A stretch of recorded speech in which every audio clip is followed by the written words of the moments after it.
Okay, welcome to another episode of Will Rants, kung saan we rant about mga bagay na nakikita natin bigla-biglaan na lang about love, life, and everything that touches the heart. So for this one,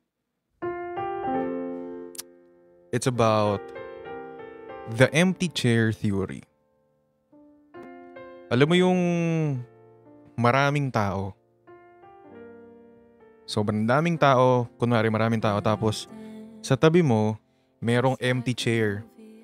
I don't know kung tama ako na pagkakaintindi. For example, napakaraming tao tapos merong empty chair sa tabi mo. Then, someone's gonna ask you kung pwede bang umupo dito or pwede bang kunin to. Siyempre, hindi ka. Kasi, taken na. 'Di ba? Taken na yun eh. Taken na. Even though, sa concept siguro na to, hindi mo alam kung that person is gonna come back or that person kung talagang pinaiwan niya ba sa'yo na yung space na yon. Pero that chair for you is taken. That chair for you belongs to someone else. That chair for you, you're reserving that chair kasi alam mo sa sarili mong hindi pwedeng may maupo doon. Hindi pwedeng may kumuha ng pwesto na yon kasi merong nagmamay-ari nun.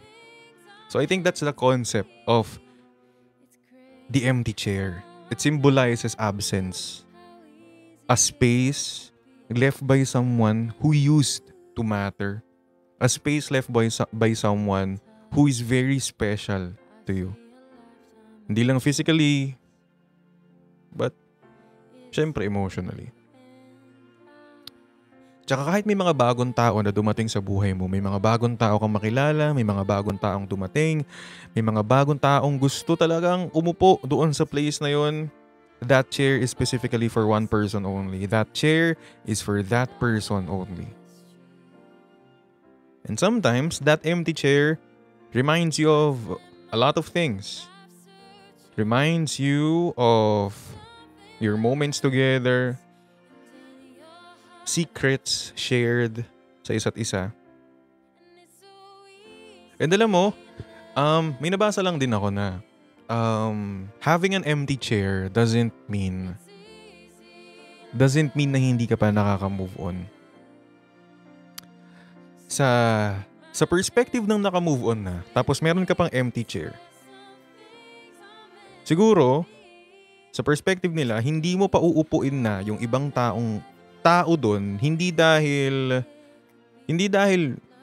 hindi ka pa nakaka-move on sa kanila, hindi dahil hinihintay mo pa sila bumalik, pero I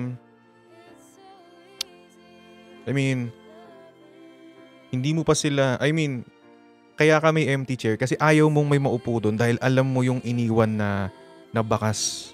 Alam mo yung iniwan na sakit na yun, di ba? So para yun, dun lang siya. Diyan lang siya. Kumbaga, hindi mo naman gusto na may maupo ulit doon eh, pero diyan lang yung upuan na yan. Kasi reminder sa'yo yung upuan na yun eh, ng moments nyo. Hindi lang dahil masaya, hindi lang dahil masakit, pero siya itself. Di ba? Pero, sa perspective naman ng taong hindi pa nakaka-move on, sometimes their empty chair, sometimes there are small reminders din sa empty chair nila. Sometimes, yung empty chair nila yung mga kanta, lugar, amoy, jokes. Sometimes yun yung empty chair na lang natin bigla-bigla. Yun yung magpapaalala sa atin na absent na sila sa buhay natin. No? Pero yun yung mark na iniwan nila eh. Hindi man na ganong masakit, pero kahit papaano, there are triggers, there are moments na mararamdaman mo talaga na meron. Na nandun. Kasi nga, yun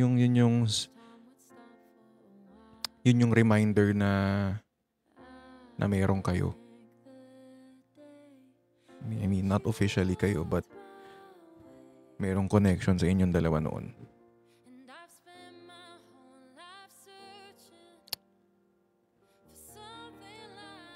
And you know, hindi mo rin kailangan minsan na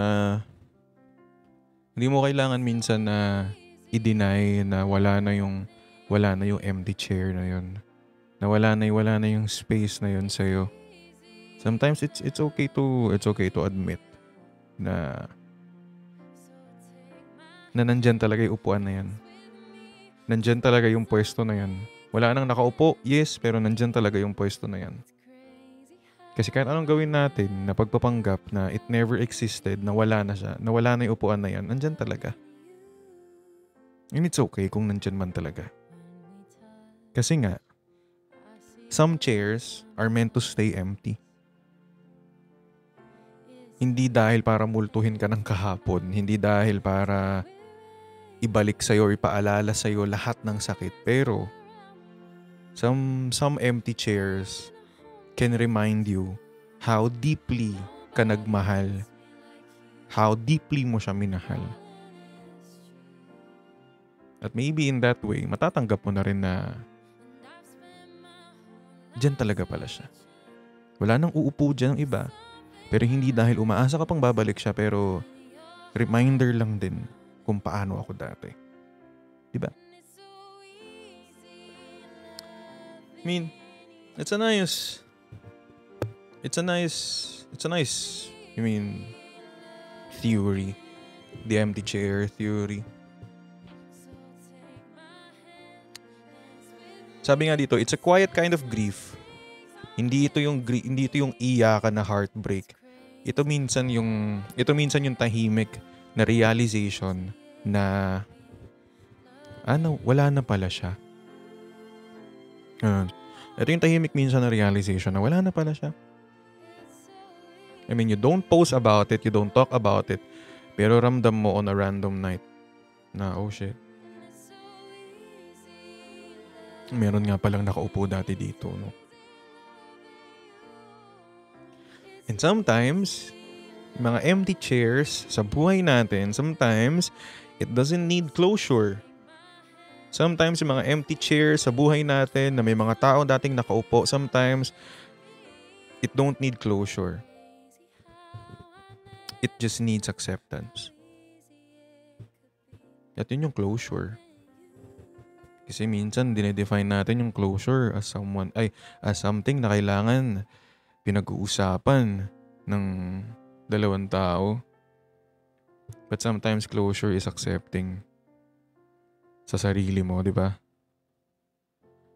And you know, after the emptiness, after mong laging napagmamasdan yung empty chair na yon, yung upuan na wala nang nakaupo ngayon, na sinisave mo lang for someone, na hinahayaan mo lang na nandyan, not because gusto mo rin siyang bumalik.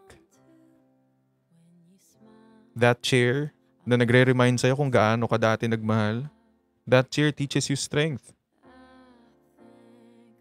How to move on and live with it.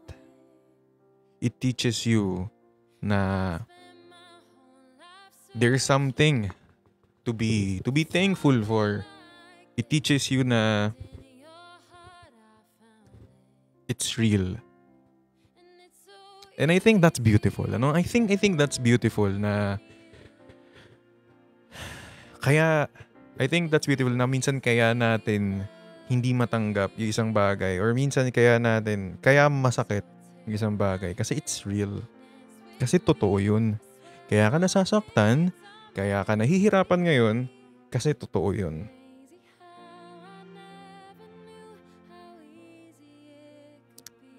And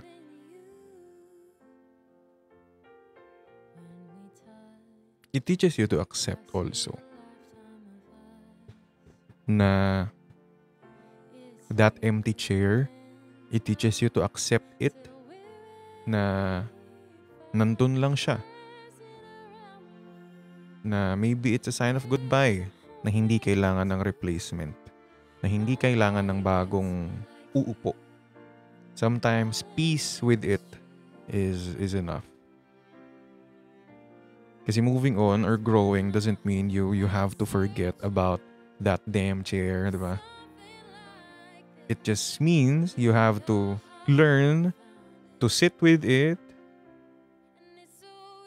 tumabi sa empty na chair na to nang hindi nang nasasaktan. Kaya ko nang umupo sa tabi ng upuan na to na dating nagmamay-ari, na may nagmamay-ari nang hindi na nasasaktan.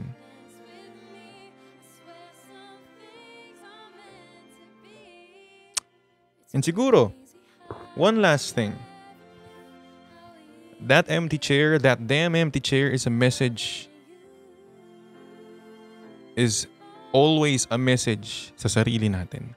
Na yung upuan na yun ay parte ng storya natin, even though the person who once sat there ay wala na sa buhay natin.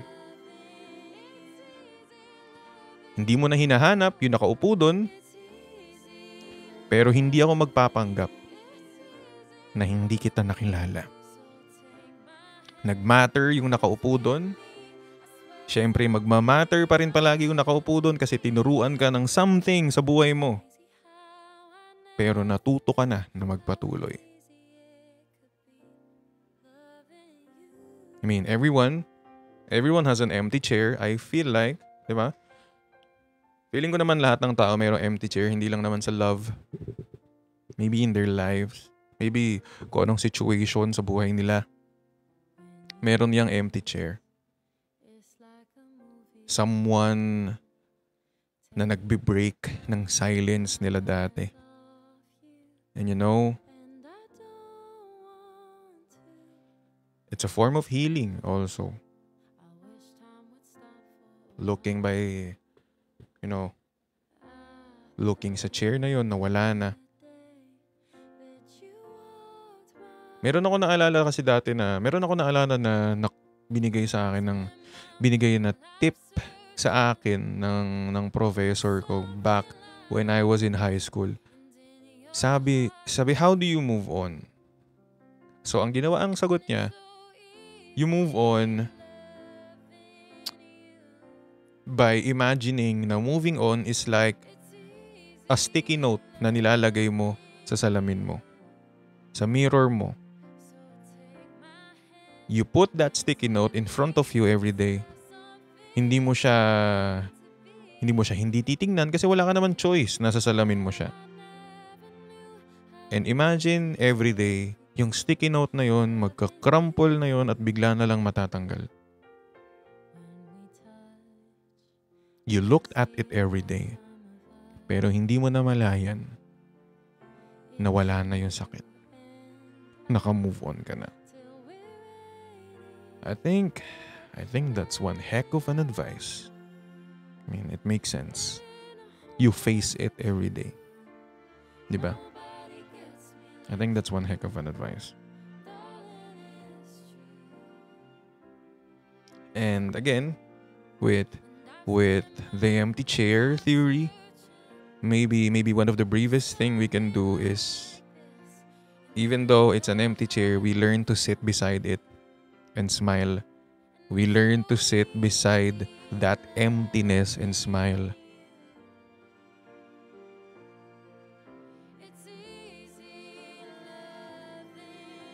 Same with the sticky note. We face it. So I think that's it for tonight. I don't know kung kailan mo to naririnig, kung gabi, umaga, tanghali, or hapon, but this is Will Rants about love, life, and everything that touches the heart. Ano naman kaya sa susunod?